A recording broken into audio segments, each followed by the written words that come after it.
Le Journal de la Ville, le premier magazine de l'information provinciale.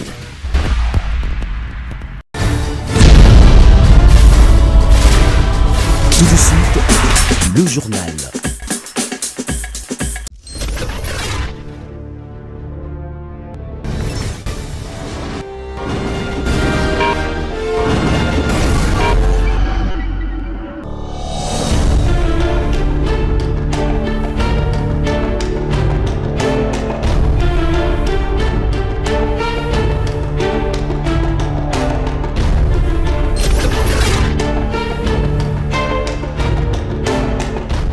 Mesdames et messieurs, bienvenue à ce 23e numéro du Journal de la Ville de l'année 2025. La cité de Saké, située à 27 km de Goma, dans le nord Kivu, est sous contrôle sévère des forces armées de la République démocratique du Congo.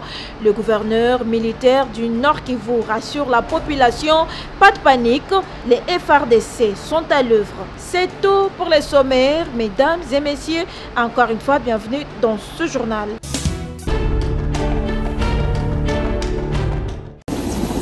Situation dans l'est de la République démocratique du Congo et le processus de Luanda au centre de l'interview du ministre de la Communication et des Médias, porte-parole du gouvernement, Patrick Muyaya sur RFI. Le processus de Luanda est au point mort justement parce que les autres instances au-delà de la médiation, les conseils de sécurité, la France et les autres pays n'utilisent pas tous les leviers diplomatiques à leur disposition en étant plus fermes, en utilisant des sanctions pour que la seule voie qui a été choisie puisse atteindre les résultats escomptés. Mais pourquoi dites-vous que Paul Kagame a saboté le processus de Mais parce qu'il n'est pas venu pour ne pas consacrer la mort de son fils préféré, le M23, qui est un mouvement terroriste, qui est son pendant pour garder la main sur les ressources économiques de l'Est de la RDC. Apparemment, il n'est pas venu parce qu'il voulait un dialogue direct entre la République démocratique du Congo et les rebelles du M23. Écoutez, ça c'est les subterfuges qu'ils ont sortis la veille justement de la tenue du sommet. Nous, les présidents de la République l'a déjà dit, il n'est pas question pour nous de discuter avec les M23 qui en réalité n'existe pas parce que l'agenda qu'ils ont, c'est l'agenda rwandais. Pourquoi on va discuter avec le Pantin alors que nous avons l'autorité morale entre guillemets de toutes ces actions criminelles sur la table? Et donc ici, le sort du groupe terroriste M23 et de tous les autres groupes armés avait été réglé. Le médiateur angolais avait pris la précaution d'associer le président honoraire du Kenya, Uhuru Kenyatta, aux discussions du 15 décembre justement, parce que parallèlement à la signature de l'accord, on devait s'assurer que la question de groupes armés, y compris celle du M23, est traitée dans le cadre du processus de Nairobi tel que prévu. Le ministre de la Communication et Médias interpelle la communauté internationale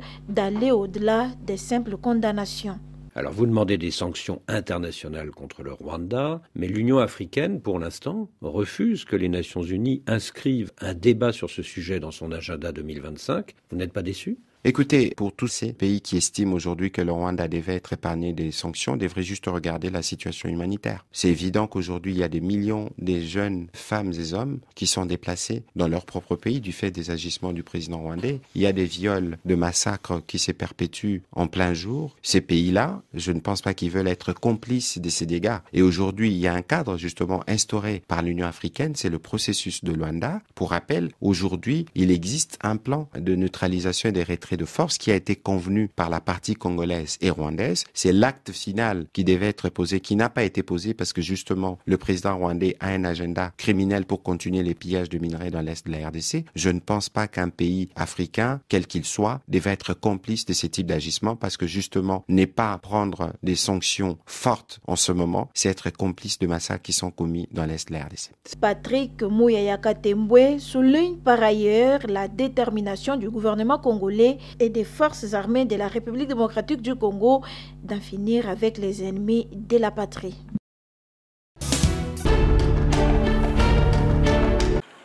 Une délégation de l'ambassade de la République fédérale de l'Allemagne à Kinshasa, conduite par l'ambassadeur Hugo Herber, a visité la commune de Mongafula ce mercredi 22 janvier 2025. Facilité par l'Union nationale des jeunes acteurs pour le changement, INAJAC en sigle, cette délégation a été reçue par les bourgmestres de la commune de Mongafula, Séverin Lumbu Malamba, pour des civilités avant de se rendre à la salle où une exposition de plusieurs produits agricoles venant de cette municipalité. Satisfait de cette petite foire agricole improvisée, l'ambassadeur et les bourgmestres réagissent. J'étais fortement impressionné par les produits différents. Beaucoup, par exemple, dans le domaine des fruits, des légumes bio, ça veut dire pour une bonne santé. Je suis heureux de passer un jour ici. Les impressions ne peuvent être que bonnes parce que une maison qui accueille, c'est une maison bénie. Et dans le cadre de la vision du chef de l'État, nous ouvrons des canaux aux ONG pour que chaque ONG puisse être en contact avec les autres pour essayer d'aller de l'avant. Et nous sommes honorés par cette visite et je pense que ce n'est pas la première et la dernière.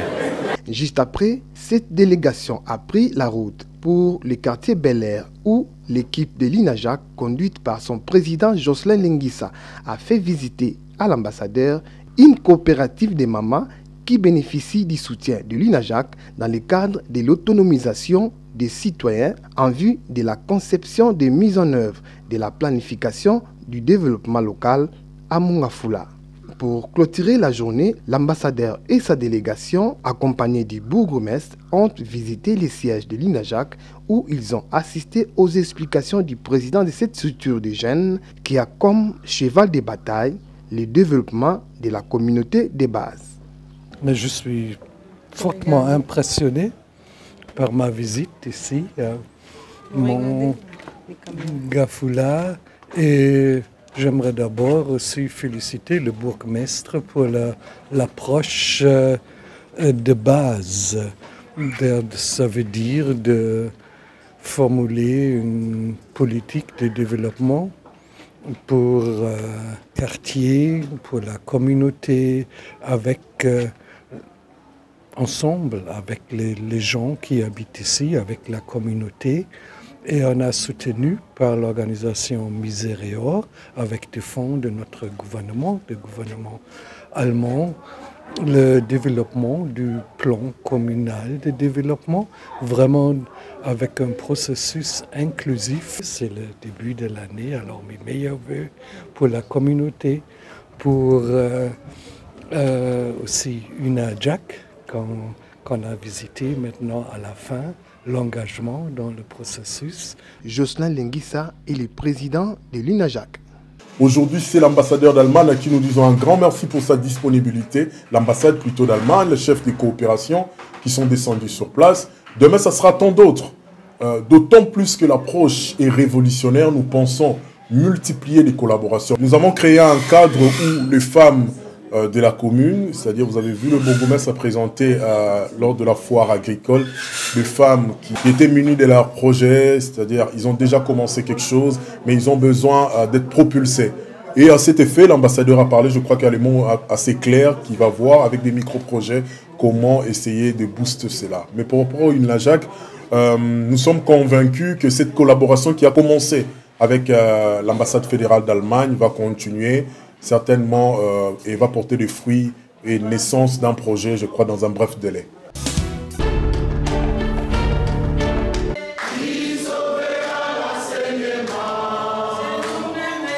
La récente lettre de quelques syndicats adressée à la première ministre chef du gouvernement annonçant un préavis de grève de 7 jours dans les écoles est rejetée par l'intersyndicale nationale de l'éducation nationale et nouvelle citoyenneté INEDU-NC qui estime que cette grève n'a pas d'importance pour le moment pour une année scolaire qui a connu des perturbations à ses débuts et vu l'agression de la République démocratique du Congo dans sa partie est par le Rwanda et ses supplétifs du M23. Déclaration. Nous avons suivi avec beaucoup d'attention la situation qui prévaut dans notre sous-secteur de l'éducation nationale et nouvelle citoyenneté relative à la récente lettre de quelques syndicats adressée à son Excellence, Madame la Première ministre, chef du gouvernement. En effet, par cette précité, les amis se sont permis d'accorder un préavis de grève de 7 jours au gouvernement pour rencontrer les préoccupations présentées, du reste fondées, telles qu'issues des dernières négociations des Bibois clôturées le 24 août 2024. S'agissant de la retenue à la source de 5 000 francs congolais par enseignant en vue de soutenir l'extension de la mutuelle de santé MESP et améliorer la qualité de ses prestations, il faut noter que ce point n'a jamais fait objet de refus de la part du gouvernement. Et d'ailleurs, tout récemment, la ministre d'État venait de rappeler son collègue du budget pour s'exécuter. De ce qui précède, il n'est pas indiqué de faire de pareilles déclarations afin de préserver la paix sociale dans notre sous-secteur. Pour l'année scolaire qui a connu des perturbations à ses débuts, d'une part, et compte tenu de la guerre injuste nous imposée par le Rwanda et ses supplétifs du M23 à l'est de notre pays, d'autre part. L'intersyndicale nationale de l'éducation nationale et nouvelle citoyenneté appelle tous les enseignants et les administratifs du ministère de l'éducation nationale et nouvelle citoyenneté au calme et de se concentrer aux activités scolaires.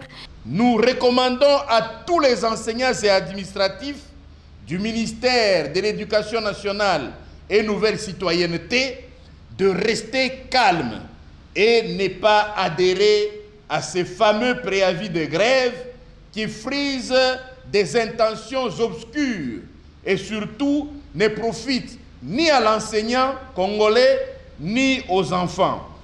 Aussi, nous prions-nous de nous concentrer sur nos activités scolaires et laisser aux syndicalistes attitrés et qualifiés le devoir de suivre l'exécution des engagements pris par les deux parties, gouvernement, banc syndical. Si tu parles, tu meurs. Si tu t'étais, tu meurs. Si tu parles, tu meurs. Si tu t'étais, tu meurs. Alors, parle et meurs. Et pour sa part, l'intersyndicale des syndicats des enseignants du ministère de l'Éducation nationale et nouvelle citoyenneté, réunie en assemblée générale ce mercredi 22 janvier 2025 à Kinshasa, dénonce avec la dernière énergie la sortie médiatique de quelques syndicats qui l'accusent de brader les revendications des enseignants rappelées dans la lettre relative au préavis de grève. Godefroy Matondo Nzouzi, président et porte-parole de l'intersyndicale de l'éducation nationale et nouvelle citoyenneté. L'intersyndicale des syndicats des enseignants du ministère de l'Éducation nationale et nouvelle citoyenneté dénonce avec la dernière énergie les bradages par les cabinets de son Excellence Madame la ministre d'État, ministre de l'Éducation nationale et nouvelle citoyenneté, le secrétaire général AI et l'inspecteur général, des revendications des enseignants rappelées dans la lettre relative au préavis des grèves.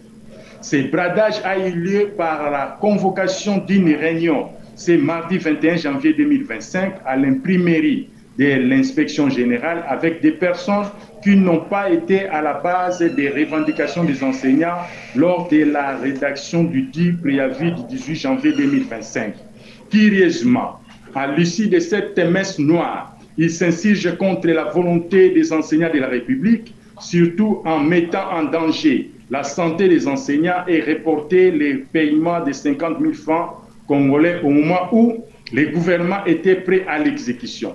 Ce qui est une insulte à l'endroit de son Excellence, Madame la ministre d'État, ministre de l'Éducation nationale et nouvelle citoyenneté, et une haute trahison par rapport aux attentes des enseignants. Et par voie de conséquences, l'intersyndicale prend acte de l'auto-exclusion de ces syndicats qui ne peuvent plus être considérés comme syndicats membres de l'intersyndicale.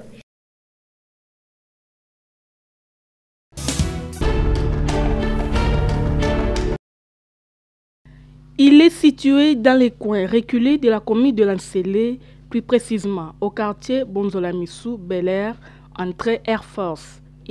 C'est le collège Kankoumulaya, une école par excellence fondée en 2014, regorgeant en son sein plus de 200 élèves. Ici, les instructions du ministère de l'Éducation sont respectées. L'école débute toujours par un rassemblement.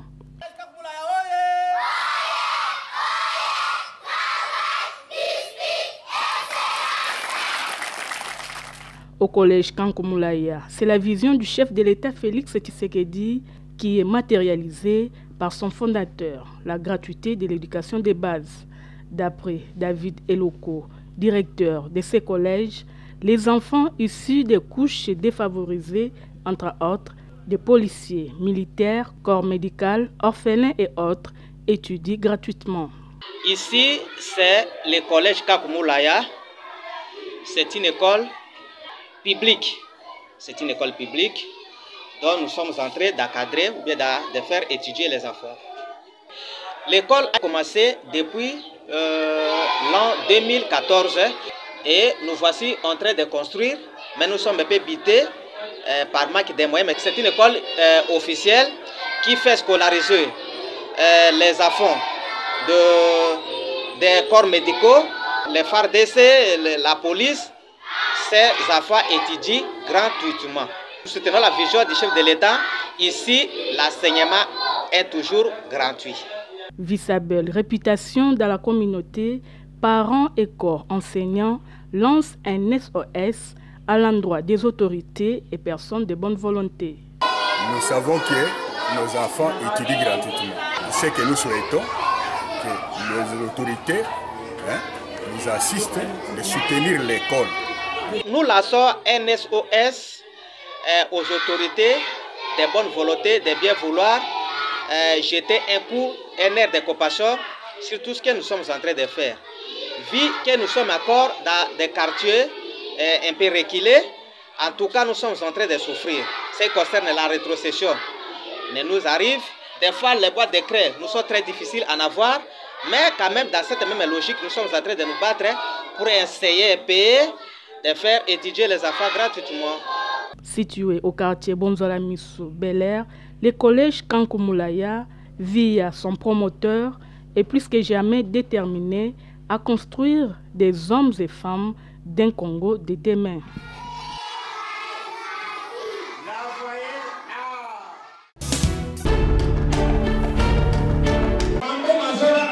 Afin de clôturer en beauté l'année 2024, le complexe scolaire Brin d'Éveil, situé sur l'avenue Kisanto numéro 35, a organisé une double cérémonie en présence de son promoteur Christian Mwaka, des enseignants, parents et élèves.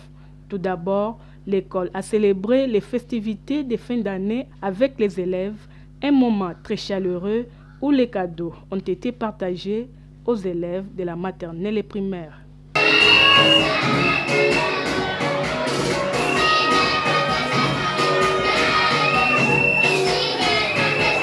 Ensuite est venu le moment crucial, la publication des résultats du premier trimestre pour l'année scolaire 2024-2025, caractérisée par le spectacle, déclaration de poèmes, chants et danses par les élèves. J'ai bâti ma maison sans sable et sans eau, les guerres de ma mère pour la vivre. Papa est le chat de la femme, maman est la maman de la maison.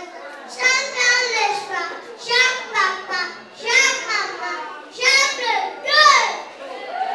deux. Une occasion pour les promoteurs du complexe scolaire Brin d'Éveil, Christian Mwaka, d'éventer les mérites de son école avec un encadrement de qualité et d'inviter en même temps les parents à motiver leurs enfants à la maison. Dans le domaine de la pédagogie, nous nous donnons corps et âme afin d'assurer un bon encadrement à chaque enfant. Et c'est aujourd'hui, vous allez palper les résultats qui sont les fruits du beurre labeur de vos enfants. Restez mobile pendant plus de 5 heures à suivre les cours et le lendemain, refaire encore la même gymnastique je vous assure, ce n'est pas facile pour les apprenants. C'est pour cela, vous en tant que parents, vous devez encourager chaque jour, régulièrement vos enfants, intelligents ou pas, réussite ou échec, vous avez le devoir de motiver vos enfants parce que la motivation qui émane du parent propulse un bon rendement auprès de l'enfant. Propulser une bonne pédagogie aux élèves avec un enseignement de haut niveau, c'est la mission que s'est doté le promoteur Christian Mwaka via son établissement scolaire, complexe scolaire Brin de Veille.